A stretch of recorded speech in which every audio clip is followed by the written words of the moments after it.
Team తోటి మీరు చేయబోయే సినిమాలు ఏంటి? ఎలా ఉన్నాయి? ఏ స్టేజ్‌లో ఉన్నాయి? మీ టీమ్ తోటి ఒక సార్ సినిమా ఇప్పుడు ఆల్రెడీ అనౌన్స్ చేశారు కదా! అది అయిపోయింది సార్. అయిపోయింది. 'తిమ్మరాజుపల్లి టీవీ' హ్మ్. అని చేశాను. హ్మ్. సాయి అని ఆహ్, నాకు 'ఎస్ఆర్ కళ్యాణ మండపంలో' camera assistant sir. Okay. 'SR Kalyana Mandapam' సినిమాకి కెమెరా అసిస్టెంట్ అతను. హ్మ్. సాయి అని అతను. హ్మ్. తనకి యాక్టింగ్ అంటే చాలా పిచ్చి. హ్మ్. ఆహ్, ఎప్పుడు నాతో ఉండేవాడు, ట్రావెల్ అయ్యేవాడు. నా 'వినరో భాగ్యం విష్ణుకథ' సినిమాలకు గాని, వీటికి గాని కెమెరా అసిస్టెంట్‌గా మొత్తం అంతా ఉండేవాడు. హ్మ్.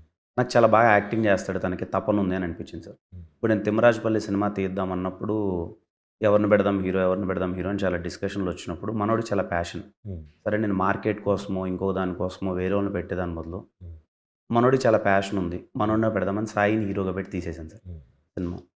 డైరెక్టర్ కూడా ముని అని చెప్పి నాకు నా ఒక సినిమాకి ఆన్‌లైన్ ఎడిటర్ సార్. ఓకే. తనకి సినిమాలంటే పిచ్చి. మంచి సెన్స్ ఉంది. హ్మ్. తీస్తాడనిపించింది. తను పెట్టి తను డైరెక్టర్ సార్ సినిమాకి. ఓకే.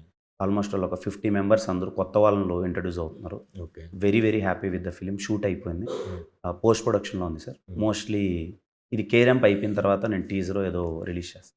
ఆ రషెస్ చూసుకున్నాక మీకు కలిగిన సాటిస్ఫాక్షన్ ఏంటి? చాలా ఆనందంగా ఉంది సార్. హ్మ్. Very good film. హ్మ్. ఒక మంచి విలేజ్‌లో జరిగిన ఒక డ్రామా. హ్మ్. చాలా మంచి సాటిస్ఫాక్షన్ వచ్చింది సార్. హ్మ్. అండ్ ఆర్టిస్ట్‌లని చూస్తే ముచ్చటేసింది సార్. హ్మ్. అరే! నేను కూడా చేయలేనే పెర్ఫార్మన్స్ ఇలా. హ్మ్. నేను కూడా ఎప్పుడు ఇలా ట్రై చేయలేదే. ఇంత పెర్ఫార్మ్ చేశారేంటి అందరూ హ్మ్. అన్న ఒక ఫీలింగ్ వచ్చింది సార్. హ్మ్. ప్రాపర్ రేపు మీకు ఆ కంటెంట్ రిలీజ్ అయినప్పుడు అర్థమవుతది సార్. ఆ హ్మ్. సినిమా రిలీజ్ అయిన తర్వాత 'తిమ్మరాజుపల్లి టీవీ' అనే సినిమా హ్మ్. యాస్ ఎ ప్రొడ్యూసర్ ఇదేం కాదు సార్. అది చాలా నాకున్న దాంట్లో అందరూ మన తెలుగు ఇండస్ట్రీలో ఇంత మంచి ఆర్టిస్టులు ఉన్నారా? హ్మ్. అనేది ఆ సినిమాలో కనిపిస్తది సార్. హ్మ్. చాలా మంచి పెర్ఫార్మన్స్ చేశారు సార్ అందరూ.